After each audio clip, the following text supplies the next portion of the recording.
Queridos irmãos, graça e paz, da parte do nosso Senhor Jesus Cristo, de Deus o nosso eterno e maravilhoso Pai.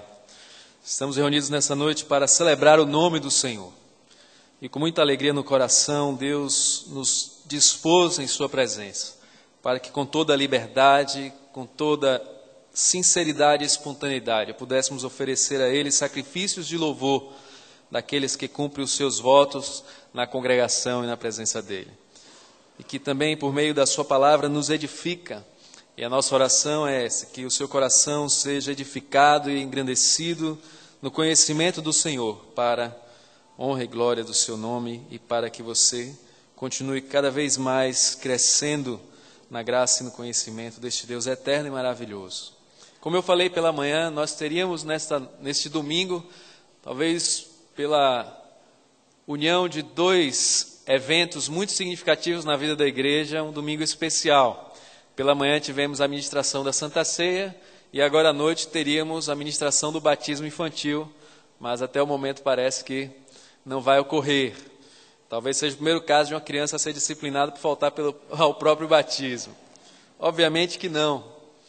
Mas nós nesta noite, talvez nem todos perceberam, mas vimos na palavra como Deus tem bênçãos reservadas para a família, para as nossas gerações.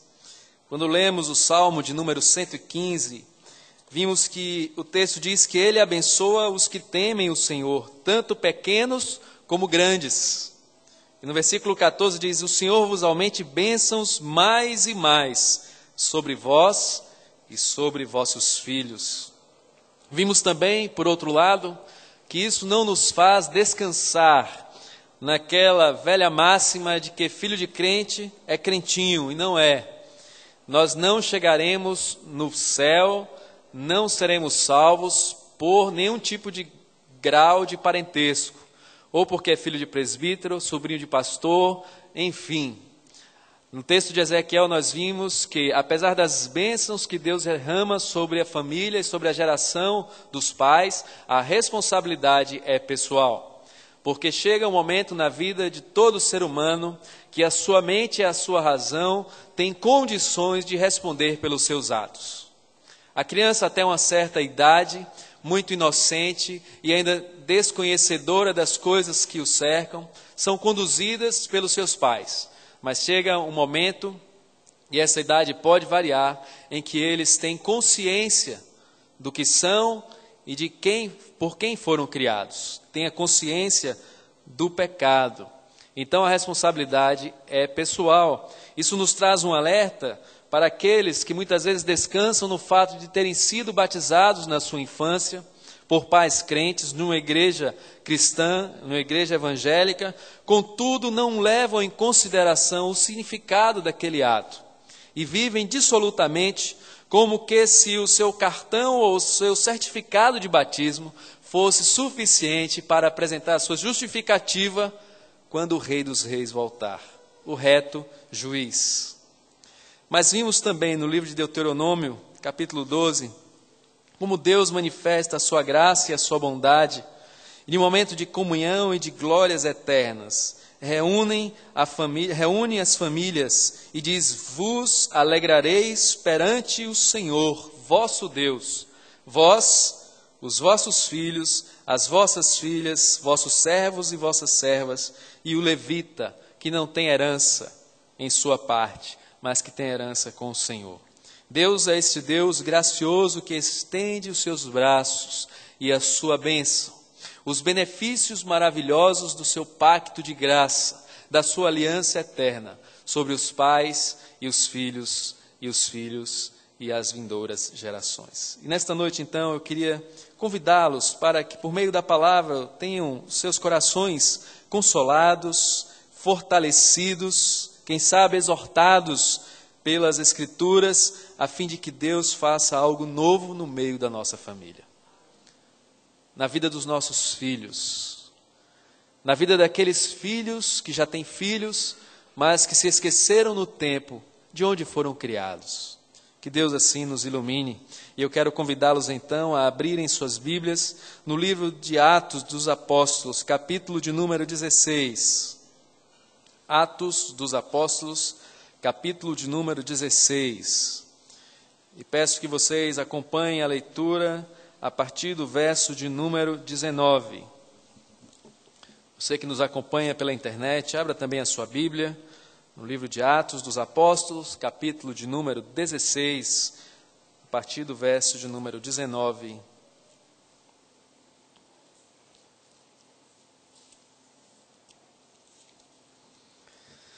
Vendo os seus senhores que se lhes desfizera a esperança do lucro, agarrando em Paulo e Silas, os arrastaram para a praça à presença das autoridades.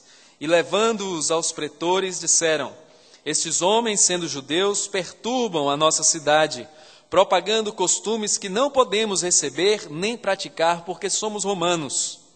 Levantou-se a multidão unida contra eles, e os pretores, rasgando-lhes as vestes, mandaram açoitá-los com varas. E depois de lhes darem muitos açoites, os lançaram no cárcere, ordenando ao carcereiro que os guardasse com toda a segurança. Este, recebendo tal ordem, levou-os para o cárcere interior e lhes prendeu os pés no tronco. Por volta da meia-noite, Paulo e Silas oravam e cantavam louvores a Deus, e os demais companheiros de prisão escutavam. De repente sobreveio tamanho terremoto que sacudiu os alicerces da prisão. Abriram-se todas as portas e soltaram-se as cadeias de todos. O carcereiro despertou do sono e, vendo abertas as portas do cárcere, puxando da espada, ia suicidar-se, supondo que os presos tivessem fugido. Mas Paulo bradou em alta voz: não te faças nenhum mal, que todos aqui estamos. Então o carcereiro, tendo pedido uma luz, precipitadamente e trêmulo, prostrou-se diante de Paulo e Silas. Depois, trazendo-os para fora, disse: senhores, que devo fazer para que seja salvo? Responderam-lhe: crê no Senhor Jesus, e serás salvo tu e tua casa. E lhe pregaram a palavra de Deus e a todos os de sua casa. Naquela mesma hora da noite, cuidando deles, lavou-lhes os vergões dos açoites. A seguir foi ele batizado e todos os seus. Então, levando-os para a sua própria casa, lhes pôs à mesa e com todos os seus manifestava grande alegria por terem crido em Deus. Que o Senhor fale ao nosso coração. Meus queridos irmãos, num contexto maior, no livro de Atos nós vemos o caminhar da igreja que segue em obediência à grande comissão. Jesus, no Evangelho, registrado no Evangelho de Mateus, deu a seguinte ordem: ide por todo o mundo e pregai o Evangelho, batizando-os em nome do Pai, do Filho e do Espírito Santo, e ensinando-os a guardar todas as coisas que vos tenho ordenado. Nos primeiros capítulos do livro de Atos, Lucas então narra que os irmãos que testemunharam da ressurreição de Jesus Cristo estavam com ele por 40 dias aprendendo as coisas concernentes ao reino de Deus. E então Jesus disse: olha, vocês permaneçam em Jerusalém, até que do alto sejais revestido com o poder do Espírito Santo. E no versículo 8, Jesus diz: recebereis poder ao descer sobre vós o Espírito Santo.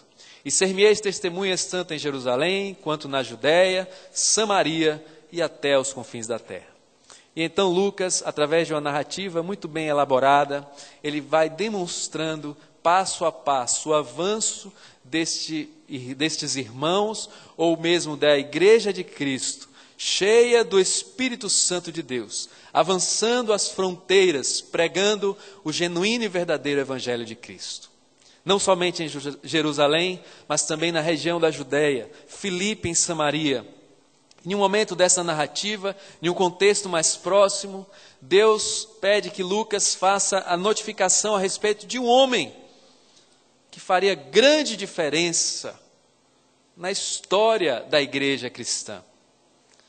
Inicialmente, Deus expõe a vida deste homem como um homem insensível, extremamente zeloso, religioso, fariseu, contudo com o coração voltado para as coisas e não para as pessoas, e esta pessoa está consentindo na morte de Estevão, homem cheio do Espírito Santo e de fé, poderoso em obras, e diz que ali estava Saulo, um fariseu, alguém que pede prerrogativas e autorização para avançar e capturar aqueles que se chamavam do caminho, os discípulos de Jesus.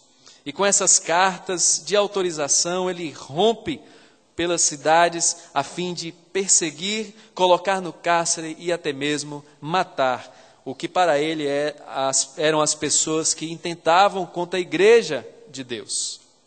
No entanto, Deus tem um encontro maravilhoso com este homem, com Saulo, e a sua vida é transformada. Esse Deus maravilhoso nos mostra que Ele tem um plano eterno para a sua igreja. Mas Ele nos faz refletir e entender que este plano grandioso e maravilhoso, que alcançará todos os seus escolhidos em toda a face da terra, acontece por meio de vidas em processos pessoais e particulares. Porque Deus tem um cuidado muito especial por cada um dos seus, a quem Ele chama pelo nome. E Saulo é um deles. E em meio a uma narrativa tão importante do avanço da igreja, Lucas faz este registro particular do encontro pessoal de Jesus Cristo com Saulo. E aquele perseguidor da igreja, segundo o próprio Deus, passará a ser um instrumento em suas mãos para levar o evangelho aos gentios, aos estrangeiros, aos que não eram judeus. E diz para Ananias, porque importa que ele saiba o quanto custa sofrer em meu nome.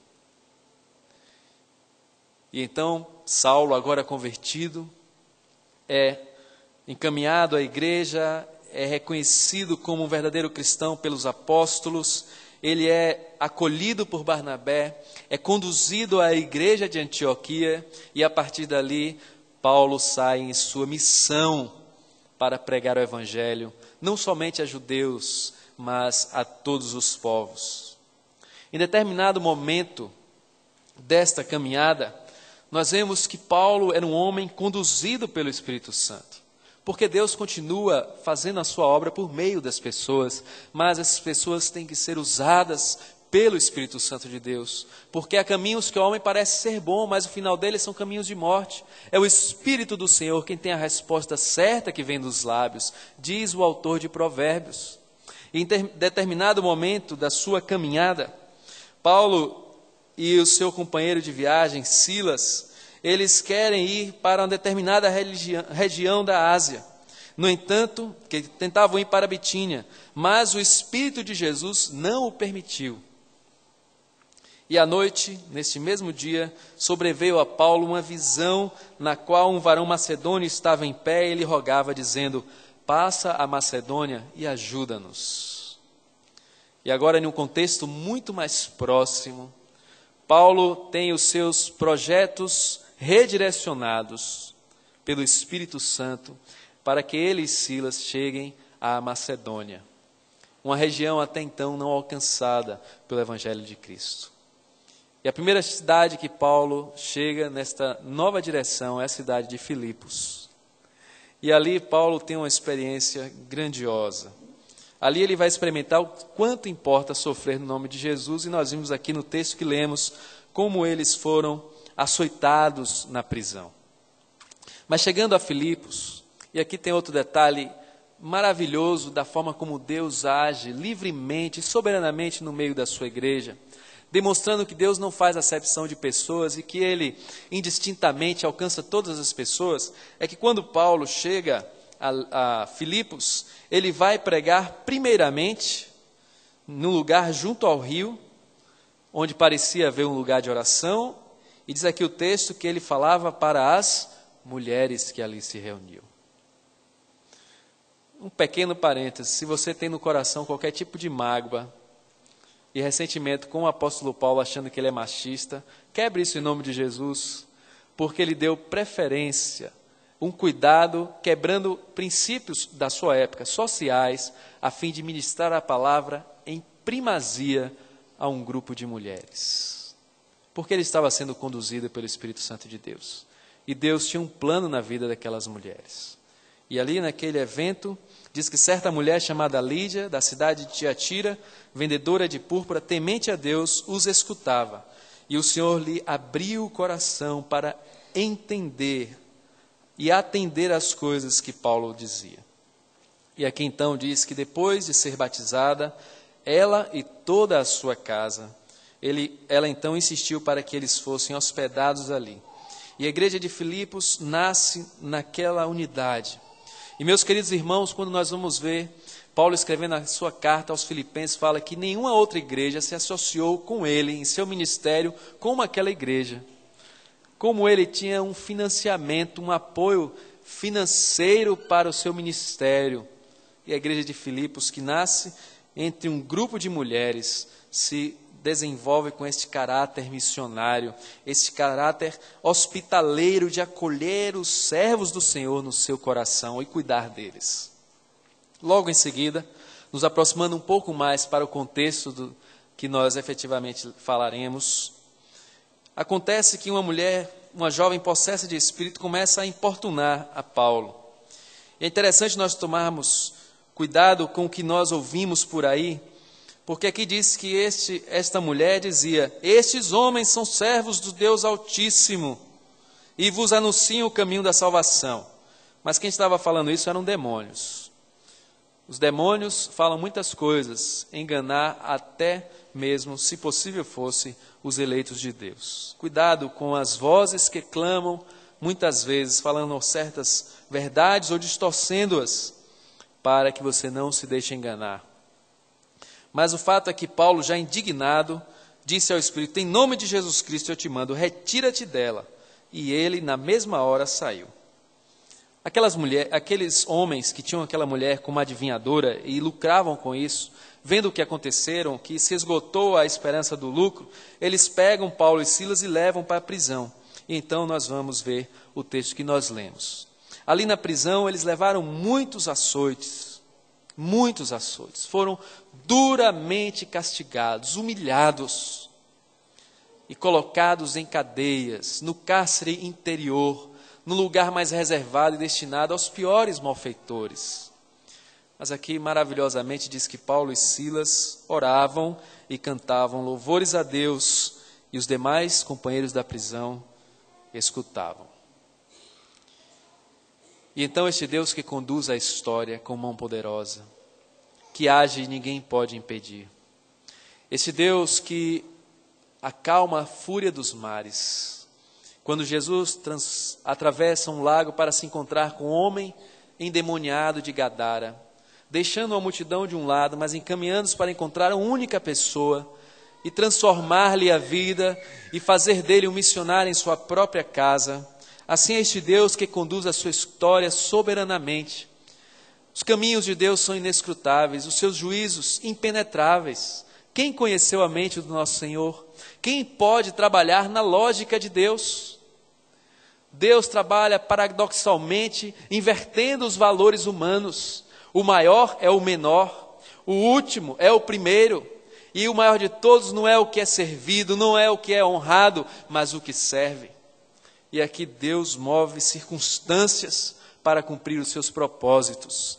Deus tira Paulo de um intento missionário promissor e o conduz para uma cidade, para converter vidas de mulheres, para ser açoitado, mas para abalar as estruturas da vida de um homem, de um carcereiro, de um algoz. E diz aqui que enquanto Paulo e Silas oravam, um grande terremoto sobreveio naquele lugar, sacudindo os alicerces da prisão e abrindo todas as portas e soltando todas as cadeias.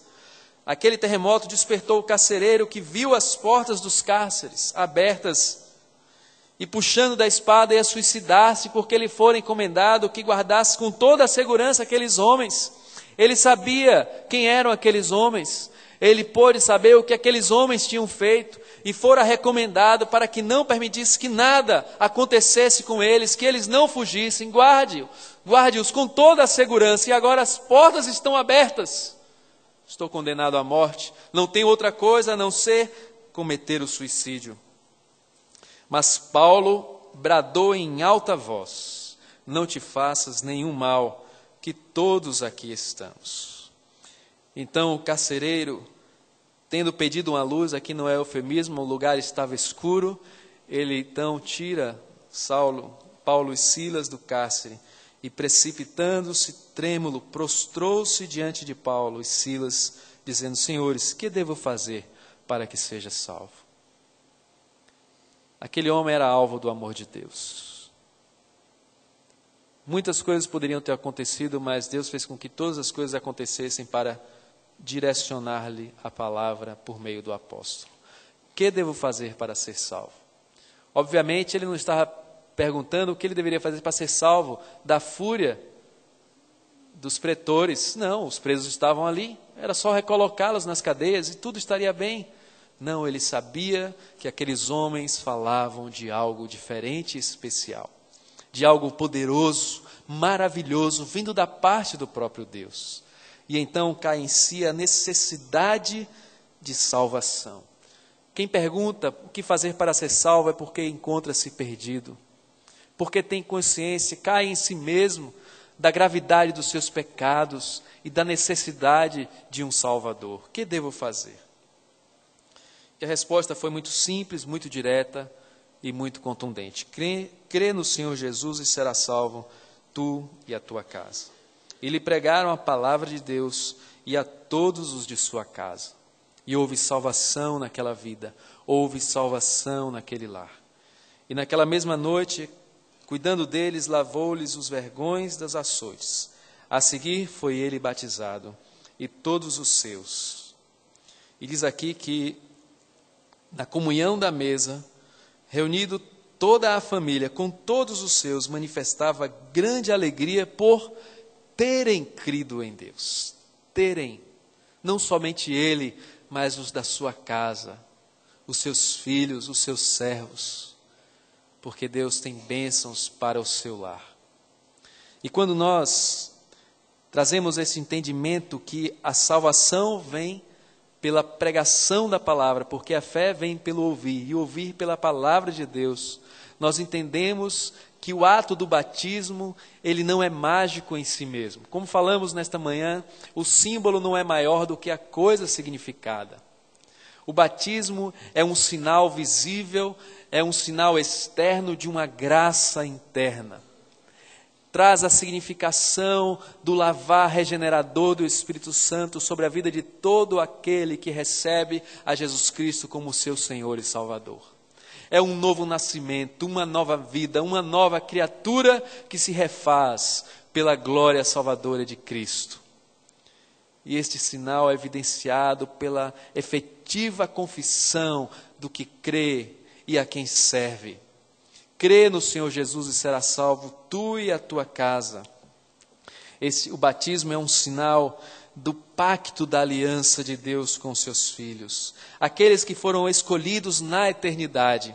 Aqueles pelo qual, antes do nascimento de Cristo, ainda no Antigo Testamento, fez a Abraão uma promessa.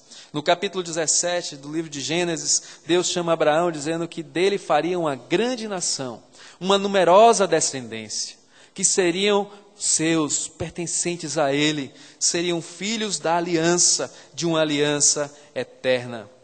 E então ele pede que Abraão estabeleça no seu próprio corpo e no corpo de todos os servos, dos homens, dos filhos da sua nação, uma marca, um sinal de purificação para testemunhar a respeito deste pacto. E foi a circuncisão. Este, no Antigo Testamento, era um sinal externo da purificação de Deus, de um pacto de aliança que Deus fez com Abraão e com toda a sua descendência. Mas o Novo Testamento, o sinal visível deste pacto, foi transferido para o batismo, para a água que era aspergida como um sinal do lavar purificador do Espírito Santo de Deus, mas da mesma aliança, do mesmo pacto, da mesma graça. E uma prova disso é de quanto Jesus passava em seu ministério um pequeno homem, cobrador de impostos, chamado Zaqueu, o baixinho, todo mundo conhece, quis conhecer a Jesus, mas não podia vê-lo por causa da multidão, e ele então sobe em uma árvore e fica ali observando, até que Jesus vai na sua direção e diz: Zaqueu, desce depressa, porque convém que eu vá à tua casa. E ali Jesus vai até a casa de Zaqueu e diz que neste dia houve salvação nesta casa. E lá no Evangelho de Lucas, capítulo 19, diz: porque este também é filho de Abraão. Que bênção maravilhosa entender que Deus fez de uma promessa a extensão do pacto não somente com Israel, não somente para com os judeus, mas para todas as nações, fazendo com que eu e você sejamos também descendentes de Abraão. Isso fica muito claro, muito explícito, que os filhos de Abraão não são aqueles necessariamente que se originam da raça. Porque Jesus falou para os judeus: vocês dizem que são filhos de Abraão? Se vocês fossem filhos de Abraão, vocês fariam a obra de Abraão. Vocês creriam no que Abraão creu, porque Abraão viu o meu dia e o glorificou. E eu digo mais, que Deus pode suscitar destas pedras filhos a Abraão, porque é Deus quem está no controle, é Deus quem escolhe os seus, não é por mérito, por bondade, por nome, por fama, por dinheiro, por poder, mas em Deus usar da sua graça livre e soberana. Vós sois filhos do diabo, que se sustenta na mentira, é o diabo que é o vosso pai, não sois filhos de Abraão. Mas eles podiam requerer isso talvez pelo sinal, porque eram circuncidados, mas Deus disse: vocês são incircuncisos de coração. Porque este sinal não diz respeito somente a uma realidade externa. Vocês são circuncidados na carne, mas o coração de vocês é um coração endurecido, desobediente, irreverente e ingrato. São incircuncisos de coração. Porque o que importa é o significado interno da graça transformadora de Deus no nosso coração. É por isso que religiosidade não salva ninguém. É por isso que o ato do batismo em si mesmo não salva ninguém. A água, os gestos, as palavras, as respostas, se elas estiverem desconectadas da sua significação, não tem valor nenhum, em qualquer lugar. Nós não podemos mistificar o ato, nem sermos supersticiosos, como muitas vezes nós somos criados numa tradição supersticiosa de que não vai morrer pagão, tem que batizar. Não é assim. Vocês são incircuncisos de coração, disse Jesus. Não são filhos de Abraão.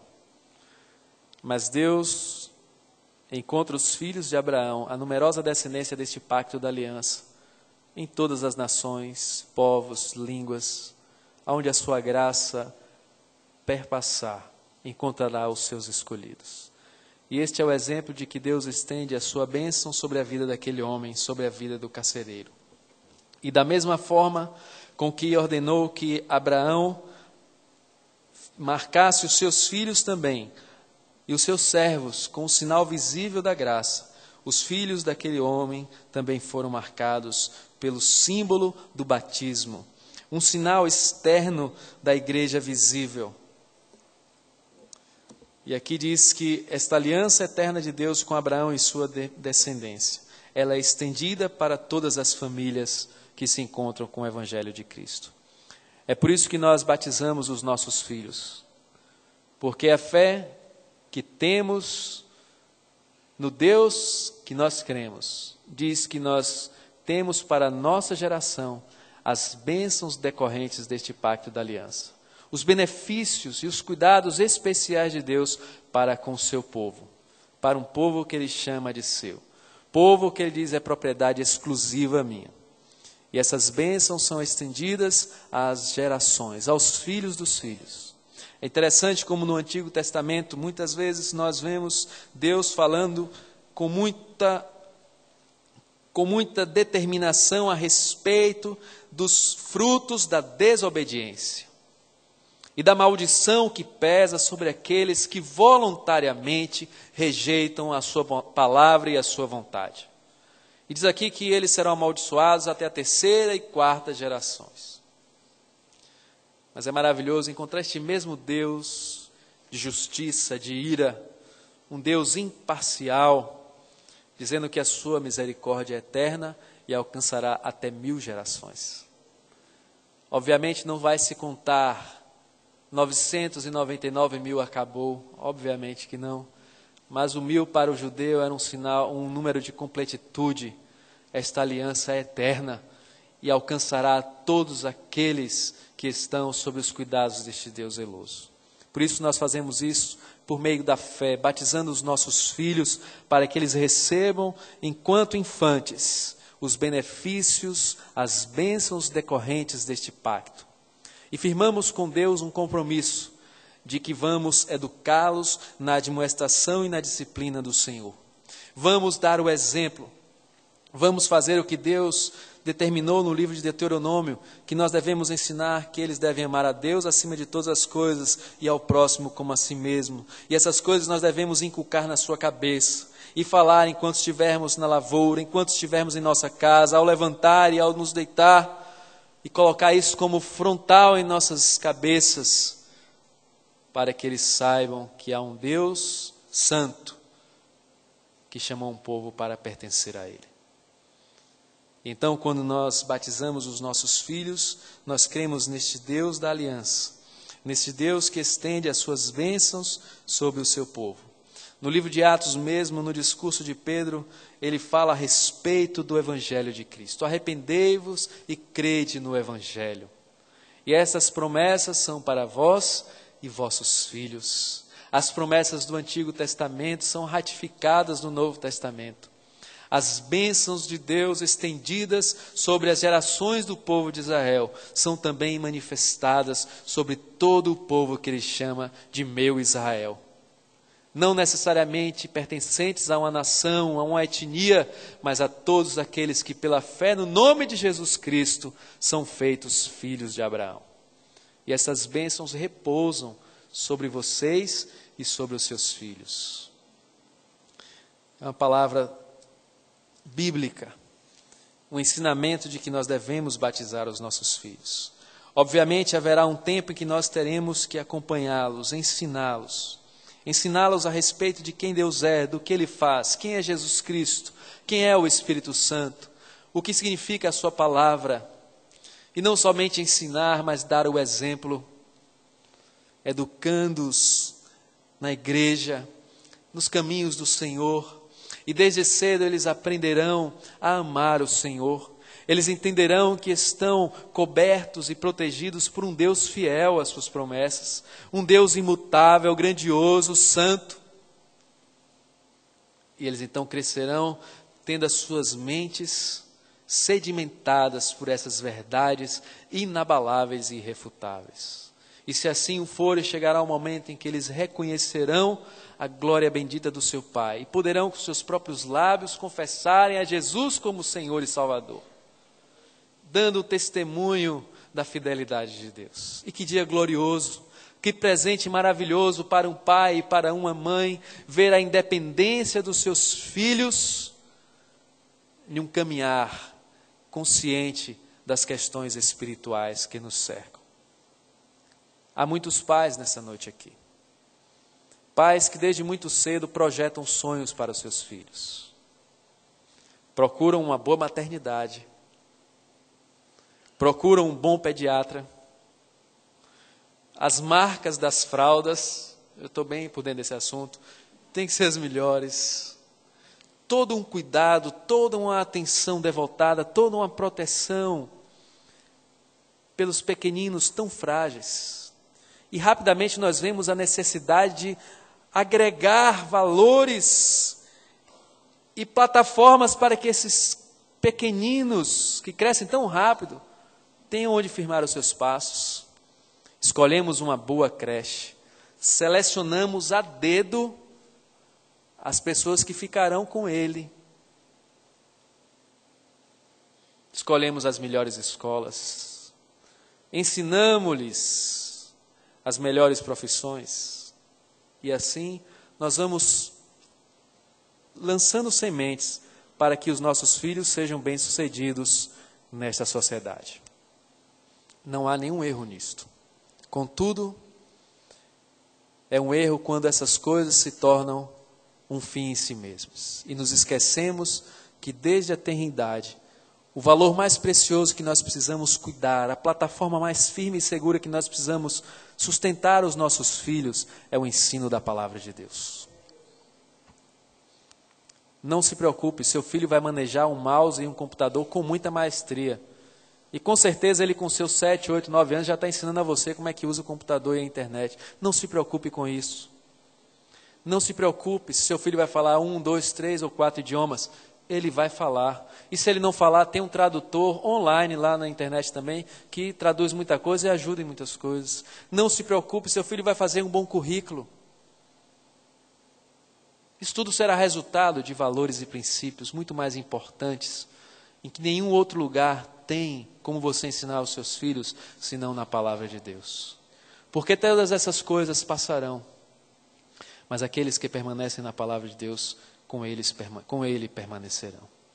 Esses são os valores primeiros que nós temos que transmitir aos nossos filhos. Esta é a responsabilidade. Quando nós trazemos os nossos filhos para o batismo, nós estamos nos responsabilizando com Deus e com a comunidade cristã de que vamos educá-los nos caminhos do Senhor, na sua palavra. E é muito bonito quando nós vemos, depois de anos, pais vindo à frente dar o testemunho de que valeu a pena. Os pais trazem as marcas nos joelhos, os filhos trazem as marcas nas orelhas, mas estão aqui na igreja. Quantas noites mal dormidas, quantas noites em claro intercedendo pelo filho, muitas vezes inquieto, rebelde, desobediente, mas não desisto, porque eu sei em quem eu tenho crido, e aquilo que Ele me deu é maior do que tudo. Eu não posso deixar de transmiti-lo aos meus filhos. Queremos o melhor para eles, não há nada melhor do que a palavra de Deus. E quando nós nos deparamos com este texto maravilhoso no livro de Atos, um livro que tem como propósito primeiro narrar a manifestação do poder de Deus por meio da sua igreja, em um contexto muito amplo, de fronteiras que são derrubadas, do avanço de uma igreja cheia do poder do Espírito Santo. Nessa narrativa tão empolgante, nós nos encontramos com Deus estabelecendo particulares na vida de pessoas e realidades e famílias para manifestar a sua graça e o seu poder salvador. E então nesse texto nós somos chamados para acompanhar a vida de um carcereiro, à beira da morte, e que é resgatado por Cristo Jesus. E não somente ele, mas toda a sua família. E ali a manifestação de um sinal de graça, de a graça que alcançou aquele lar, que alcançou aquela vida, que alcançou aquela geração. Isso foi registrado pelo Espírito Santo para que hoje nós também não tivéssemos nenhuma dúvida de que esse Deus que controla a história e governa todas as coisas com o poder da tem encontros particulares com aqueles a quem Ele chama de seus, com aqueles que clamam ao seu nome, com aqueles que por meio do seu Espírito Santo clamam prostrados dizendo: o que devo fazer para ser salvo? E a resposta continua se manifestando por meio da sua palavra: crê no Senhor Jesus e será salvo tu e a tua casa. E todo aquele que confessa Jesus recebe uma evidência externa de algo que acontece no coração, a salvação, o lavar purificador do Espírito Santo de Deus, o perdão dos nossos pecados e das bênçãos que são estendidas sobre nós e sobre os nossos filhos. Você é pai e você é filho. Esta palavra é uma palavra de consolo, para que você continue perseverando, educando e intercedendo pelos seus filhos no temor do Senhor. Seja esta a prioridade da sua educação, dos valores que você deseja transmitir. Ensine o seu filho a amar a Deus, a confiar e depender de Deus. Este é o nome acima de todo nome, é o nome pelo qual importa que sejamos salvos: Jesus Cristo, Filho de Deus, o nosso Senhor e o nosso Salvador. Tenha cuidado e zelo para transmitir isso aos seus filhos. Não deixe de trazê-los à casa do Senhor para este encontro comunitário de adoração, de oferta, de sacrifício e de edificação. Não deixe de exortá-los do cuidado, da reverência, do zelo pelas coisas do Senhor. São santas, porque santo é o Senhor. Mas não somente ensiná-las, mas darem vocês mesmos os exemplos no cuidado, na responsabilidade, no valor que vocês atribuem às coisas de Deus. E não somente às coisas de Deus e do próprio Deus, mas também às pessoas amadas por Deus. E meus queridos irmãos, quando vocês entenderem a responsabilidade que pesa sobre os ombros de vocês, maravilhosa responsabilidade, eu quero dizer para vocês que haverá um avivamento poderoso na igreja. Não somente na vida da sua família e dos seus filhos, mas na igreja que você congrega, nesta unidade e união de muitas famílias. Pensem comigo, quando homens e mulheres, pelo cuidado do ensino da palavra e do testemunho e da experiência com Cristo, começarem a intercederem juntos no lar, lerem a Bíblia juntos, que impacto na vida das crianças, que impacto na vida do casal. Momentos de reconciliação, momentos de perdão, momentos de gozo e alegria diante de Deus por gratidão. Eu e a minha casa serviremos ao Senhor. Se o Senhor não edificar a casa, em vão trabalham os que edificam. Meu querido amigo, meu querido irmão, quando homem e mulher se unem como um casal e entendem que Deus é quem edifica o lar, só buscarão nele a sua subsistência. Que impacto na vida da igreja, com famílias que irradiam esta comunhão e intimidade com Deus, na intercessão, no cuidado dos filhos, no zelo pelas coisas do Senhor. Que grande responsabilidade em você ensinar aos seus filhos que você não somente chega no horário no trabalho, que você não somente chega no horário certo, na hora que abre um shopping, ou na hora que marca um exame no consultório, mas que você chega no horário certo na casa de Deus, porque é a casa de Deus. Porque a sua atitude diante da casa do Senhor é reverente, não é mecânica, não é carrancuda, mas é espontânea, de liberdade, de intimidade com Deus. Os seus filhos ficam lhe observando. Quando você grita o gol do seu time, mas quando você exalta o nome do seu Deus, com alegria no coração. Que impacto na vida das famílias e da igreja, quando os pais retomarem o seu compromisso na educação dos seus filhos. Quantos jovens não voltarão? Quantos adolescentes não serão fortalecidos e terão os padrões que os cercam, remodelados segundo a palavra de Deus? Quem está educando os adolescentes? O que é que eles querem? O que é que eles desejam? Que mundo eles vivem? Esse mundo jaz no maligno, mas os nossos filhos não foram criados para o mundo, mas para Deus. E por meio da fé em Jesus Cristo e da confiança no seu poder e na sua graça, nós nos comprometemos em trazer os nossos filhos de volta aos princípios da palavra.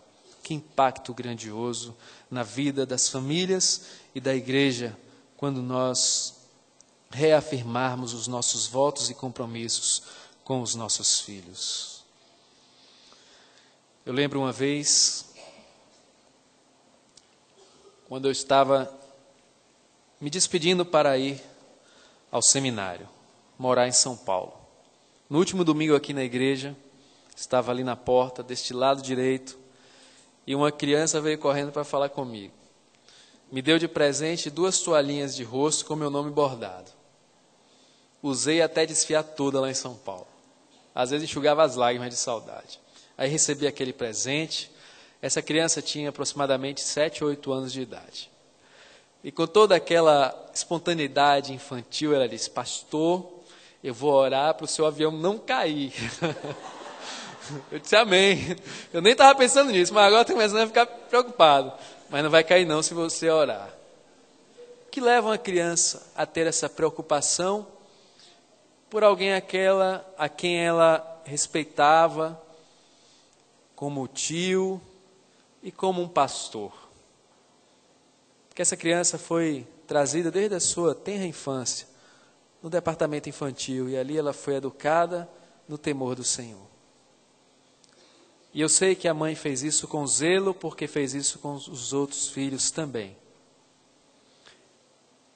E um tempo atrás eu me encontrei com esta jovem e falei assim: você lembra disto?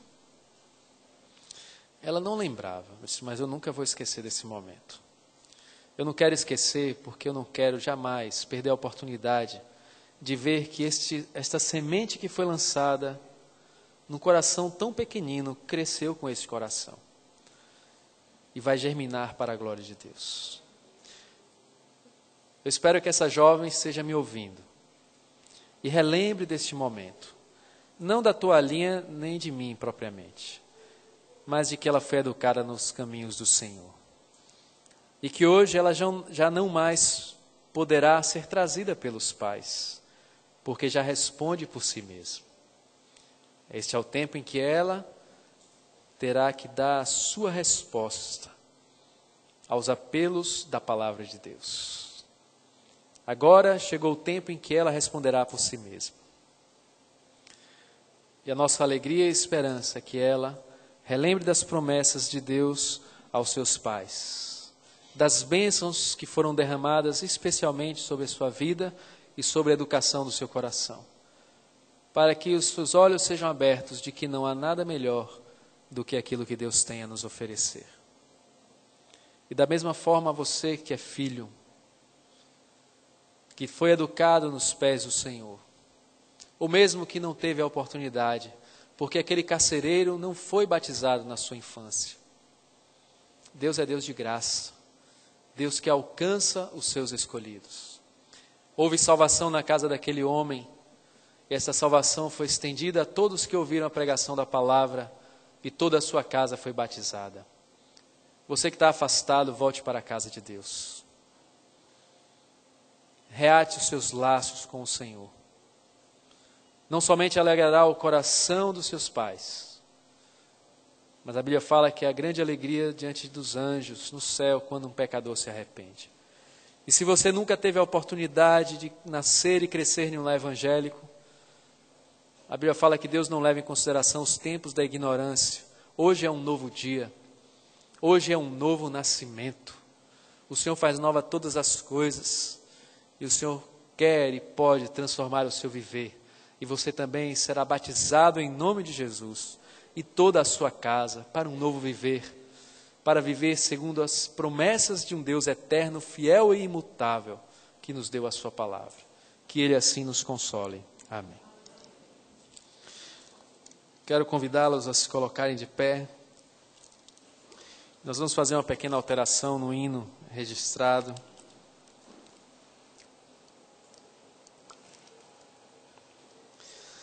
Hino de número 146.